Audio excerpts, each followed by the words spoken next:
Hello family, welcome to our channel. When Africans were fighting for their independence and self-rule, the West labelled them as uncivilized, backward and barbaric. Anyone who goes against the expectations of the Western countries is termed as a dictator or international criminal. The Western media has been used to create a narrative against leaders who stand for the interests of its people. Today we will delve into a contentious topic on why Africa love and admire the resilience of Kim Jong Un and the North Korean people.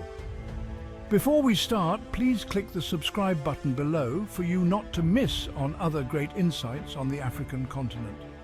For decades, Western media has created a perception in the minds of people that North Koreans are unhappy, and their leader is a dictator who lives in opulence.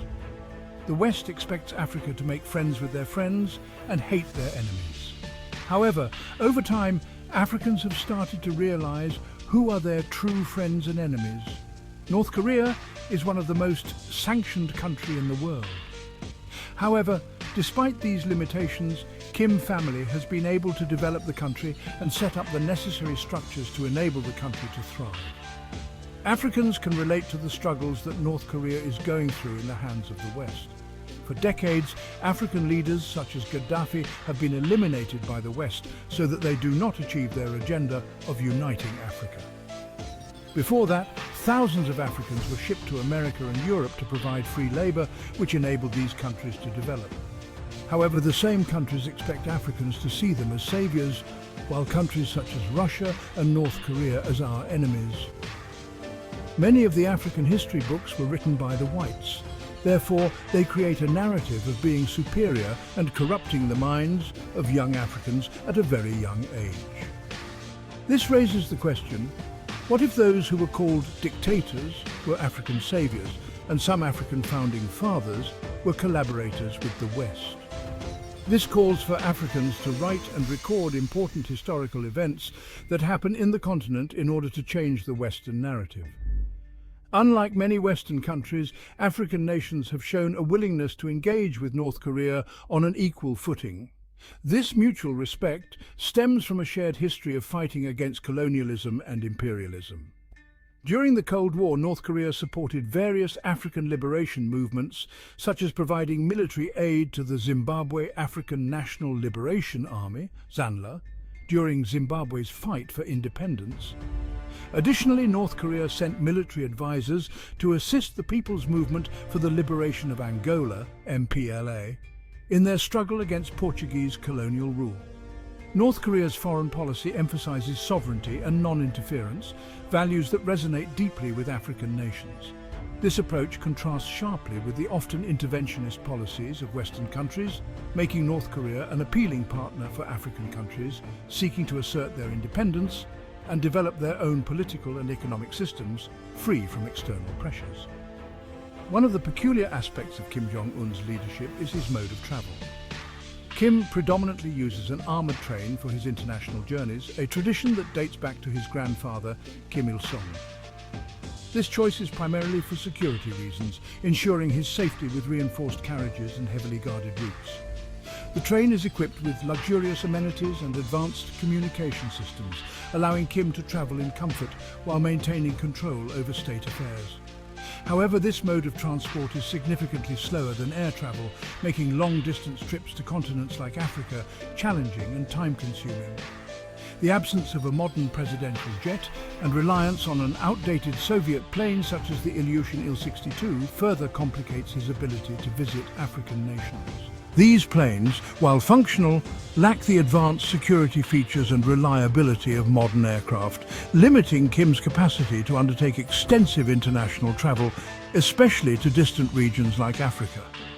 One of the lesser-known stories that highlight the close ties between North Korea and Africa is the adoption of Equatorial Guinea's first daughter by Kim Il-sung. This act of kindness and solidarity symbolized the deep bond between the two nations. Kim Il-sung adopted Monique, the daughter of President Francisco Macias Nguema, in the early 1970s, providing her with education and care in North Korea. This gesture went beyond mere political alliance, showcasing a profound level of personal commitment and solidarity. Monique's adoption was more than a diplomatic move. It was a heartfelt act that demonstrated North Korea's willingness to forge genuine personal connections with African leaders.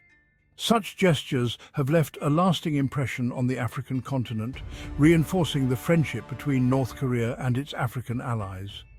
This unique relationship underscores the depth of the bonds that have been formed, transcending political interests and touching on shared human experiences and mutual respect. The relationship between North Korea and Africa is mutually beneficial, offering significant advantages for both parties. For African nations, engaging with North Korea provides a valuable alternative to Western hegemony, allowing them to pursue independent development paths free from the political and economic conditions often imposed by Western countries. This engagement includes a variety of economic collaborations, from trade in goods such as machinery, military equipment and textiles, to agricultural and infrastructure development projects. African nations appreciate North Korea's policy of non-interference, which respects their sovereignty and supports their aspirations for self-reliance and sustainable development. For North Korea, Africa presents crucial economic opportunities and political alliances that help counterbalance its international isolation. By fostering strong ties with African countries, North Korea gains access to essential raw materials and markets for its goods, which are vital for its economy in the face of stringent international sanctions. Additionally, these alliances provide North Korea with diplomatic support in international forums such as the United Nations, where African nations can play a pivotal role in advocating for its interests. As the global political landscape continues to evolve, the bond between North Korea and Africa is likely to strengthen. Shared values of sovereignty, mutual respect and non-interference drive this relationship, making it resilient against external pressures. This enduring partnership highlights the strategic and practical benefits for both North Korea and African nations, ensuring that their cooperation will remain a significant aspect of international relations in the years to come. In conclusion, Kim Jong Un's love for Africa is rooted in a complex web of geopolitics, historical ties, and mutual benefits. Despite the challenges posed by Western sanctions and propaganda, the relationship between North Korea and Africa remains strong and resilient. As both parties continue to navigate the complexities of international relations, their shared commitment to sovereignty, non-interference, and mutual respect will undoubtedly guide their future interactions. Thank you for watching. If you enjoyed this video, please like, share and subscribe for more intriguing insights into global politics and untold stories from around the world. Let us know in the comments what topics you'd like us to explore next. Until next time, stay informed and stay curious.